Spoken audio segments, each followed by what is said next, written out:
Good morning. Today is November 7, Tuesday in the morning. So ito yung natapos nung Sunday. Yan, 2 span at kalahati. Then kahapon Monday yung kalahati nito.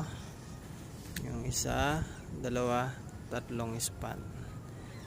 So 2 span ang kulang na lang, 3, saka ito 4.